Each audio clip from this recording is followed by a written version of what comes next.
علاش الديزاين اللي كيبان زوين ما كيجيبش السيلز؟ فالدرس هذا ديال اليوم غادي ندويو على شنو هما الاخطاء اللي كيديروا الديزاينرز نتاع البي او دي واللي كيديهم للنتيجه اللي موحده وباينه اللي هي نو سيلز. الخطا الكبير اللي كيديروا انهم كيركزوا على الديزاين، كيركزوا على الكرياتيفيتي، وكيركزوا على الديتيلز نتاع الديزاين، وكيركزوا على الاستيتيكس، وكينساو الماط. وهادشي راه دوينا عليه في الدرس السابق، حتى دوزو الا ما تفرجتو ليش تفرجوا ليه هو الاول عاد دوزو لهاد الدرس هذا. والخطا الاول اللي كيديرو اغلب الديزاينرات في البي او دي انهم كيديزاينيو واحد الديزاين باش يبهروا ريوسهم، باش يعطيو الفاليداسيون لراسهم، باش انهم يقولوا انا ديزاينر واعر، انا كنقاد ديزاينات واعرين، عوض انه يديزايني باش يتواصل ويتكونيكتا مع المشتري،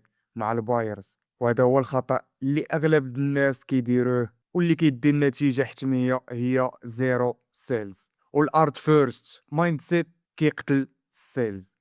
ديما هادي ديرها قاعدة عندك في البال. إلا كانت عندك العقلية ديال أنك كتفكر في الديزاين هو الأول، فكن على يقين باللي راك ما غاديش تجيب السيلز، وإلا جبتيهم غادي تجيبهم بمحض الصدفة، وكذلك غادي يكونوا سيلز ناقصين. والفرق ما بين العقل نتاع الديزاينر والعقل نتاع السيلر هو أنه كيطرحوا واحد الأسئلة مختلفة تماما. مثلا الديزاينر كيطرح واحد الأسئلة بحال واش زوين، واش اونيك. اما السيلر فهو كيطرح واحد الاسئله ديال شكون اللي غادي يلبس هذا الديزاين هذا، علاش غادي يلبس هذا الديزاين، شنو اللي غادي يخلي المشتري يلبس هذا الديزاين. وهذا الديزاين لمن خاصو يفهم الباير، خاصو يفهم المشتري شكون هو، خاصك تفهم الاودينس والبايرز اللي كتسيبلي بالنيش ديالك. وديما خاصك دير في البال ك بي او دي سيلر ماشي ديزاينر انه الباير عنده واحد القاعده خاصك ديرها في البال اللي هي كنسميها جوج ثواني. دونك عندك جوج ثواني باش تخلي الباير انه يتقدى، وإلا ما خليتيش انه يشري البروداكت ديالك فانه غادي يسكرولي بطبيعه الحال باش يشوف شي بروداكت محسن واللي غادي يحليه المشاكل ديالو، واللي كيشوف فيه انه غادي يحس بالبراود باش انه يشريه، ولا غادي يحس بواحد الكونيكشن بيناتهم اللي كما هضرنا في الدرس السابق كتلقى يا اما ايموشنز يا اما ايدونتيتي. كيلقى واحد الهويه في داك الديزاين، زائد كيشوف في الديزاين كيعبر على العواطف ديالو. وهذا الشيء خاصك دير واحد القاعده اللي في بالك اللي هي الوضوح كيغلب التعقيد. ضروري من الديزاين ديالك خاصو يكون واضح ومقروء باش انه ديك 2 سكند تخلي البايرز انه ياخذ القرار باش انهم يشتريو الديزاين ديالك. دونك شنو هو الحل باش نفيكسيو هذا البروبليم هذا؟ ديما خاصك تبدا بواحد 3 ديال الاسئله اللي غادي نقولهم لك دابا، وخاصك ديرهم حلقه في اذنيك قبل ما تدوز الديزاين. غادي تسول هاد 3 ديال الاسئله. لمن هاد الديزاين شنو هما العواطف نتاع الديزاين اللي كيعطي. ثالث حاجه شنو هي الهويه اللي متعلقه بهاد الديزاين هذا، واللي غادي تخلي الباير يشوف الايدونتيتي ديالو في الديزاين باش انه يتقدى البروداكت. وديما كما كنقول لكم الماركت فيرست ديزاين سيكند. ديما سبق المارشي هو الاول، عاد كندوزو باش نقادو البرودوي ديالنا اللي هو الديزاين. وهادشي غادي نطبقوه نوعا ما في واحد المثال كما شفنا في الدرس السابق على الكات. غادي نديرو هنا الكات شيرت، وغادي نشوفو نطبقو هاد 3 ديال الاسئله على الديزاينات اللي كنشوفو هنايا باش نلقاو شي ديزاين اللي مهم. اول حاجه كنشوفو هنايا في المارشي هو الاول، كنسبقو المارشي كنشوفو لي بروداكت.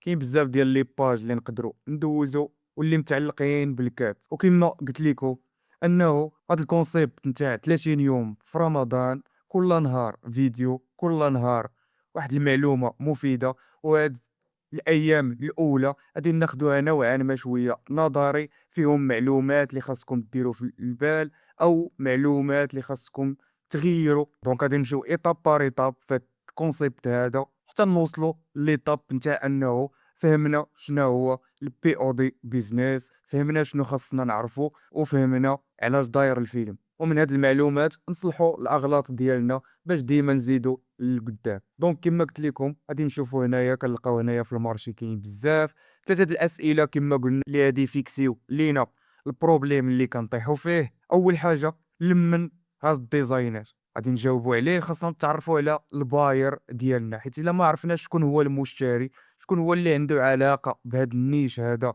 ولا هاد النوعيه نتاع الديزاينات، ف الليستين ديالنا الريسيرشين ديالنا في بزاف ديال الامور ما غاديش نعرفوا نحطوا الكيوردز اكزاكت، ما غاديش نعرفوا كيفاش نكومونيكيو بالديزاين ديالنا اللي غادي نقادوه الباير، ما غاديش نوصلوا لديك 2 سكند اللي غادي نخليو الباير ياخذ القرار انه يتقدى الديزاين. حيت اغلب الناس ولاو كيشريو من التليفون.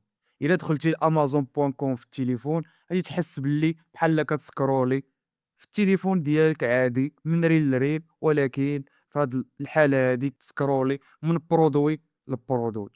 دونك عندك جوج ديال لي سيكوند باش تشد الباير ديالك ويتقدى الديزاين ديالك. دونك عرفنا الباير اللي هو متعلق بهاد الديزاينات، اللي هما الناس اللي عندهم القطط، محبين القطط اللي كيربيو القطط. دونك غادي نقدروا نعرفوا السلوكات ديال هاد الناس هادو، غادي نقدروا نعرفوا شنو هو الميساج والباير لانجويج اللي هضرنا عليه في الدرس السابق باش نفهموا الباير ديالنا والكلمات اللي كيرددهم بزاف والايموشنز اللي كيكونوا عنده فاش كيكون مستعد انه يتقدى شي برودوي. ثاني سؤال اللي هو شكون هو الايموشن اللي كنشوفو هنايا، اللي هي واحد العواطف متعلقه بالقطط نتاع الناس اللي محبين بالقطط، انهم فاش كيشوفوا شي قط كيحسوا بواحد اللطافه، كيحسوا بواحد النعومه تجاه القط هذا،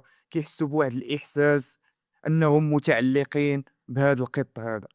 دونك كاين ايموشنز ما بين المشتري والقطط. دونك خاص الميساج ديالنا والديزاين ديالنا يعبر على هاد العواطف هادو اللي كيكونوا عند المشتري تجاه القطط. ثالث سؤال اللي هو الايدونتيتي، الهوية. واش الديزاينات هادو كيعبروا على الهوية نتاع الباير ديالنا؟ بطبيعة الحال كيعبر على الهوية اللي هي محبي القطط، الناس اللي متعلقين بالقطط، الناس اللي كيربيو القطط. دونك فاش كنجاوبوا على هاد ثلاثه ديال الاسئله كنعرفوا باللي هاد النيش نتاع الكات شورت فيه الماني. دونك الديزاين اللي غادي نقادو خاصو يكون فيه واحد الكريتير عاوتاني اللي غادي نتعرفوا عليهم في الدروس اللي ماجيه ان شاء الله، باش نقدروا نختاروا شكون هو البروداكت اللي غادي يخلينا ندخلوا للمارشي باش نتبوزيسيوناو في هذا النيش هذا باش نجيبوا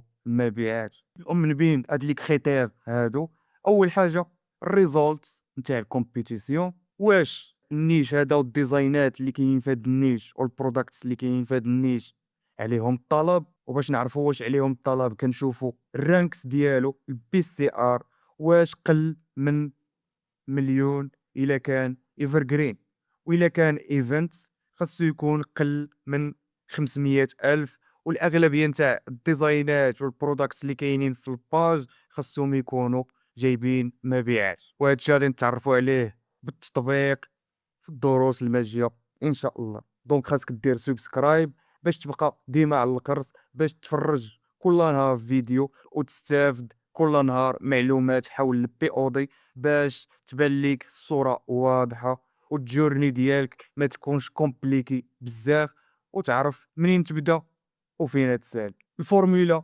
سامبل وهي كالآتي: أول حاجة كنشوفو الدوموند، تاني حاجة كنشوفو الميساج، من بعد كندوزو للديزاين. والميساج كيكون يا إما ايدونتيتي يا إما متعلق بالايموشنز. دونك سبسكرايب لايك حيت السيبور ديالك كيعني باللي راك استفدتي، زائد باغي تستافد وتزيد تعلم في هذا الدومين وتعرف اكثر عليه.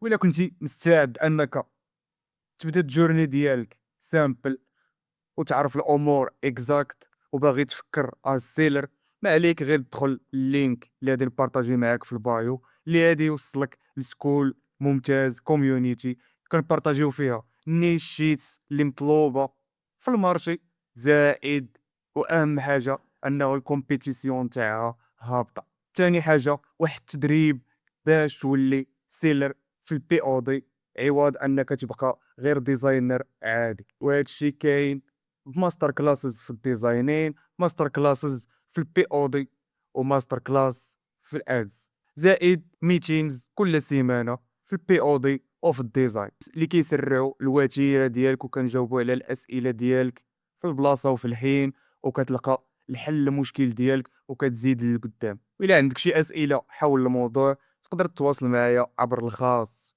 في انستغرام، غادي نجاوب على الاسئله ديالكم. وإلا كنتي مستعد غادي تلقى ليا في البايو مرحبا بك معانا في الكوميونيتي، دخل وطحنا بطل، والسيبورت ديالك يساوي الاستفاده ديالك. يلا البطل، نتشوفوا غدا.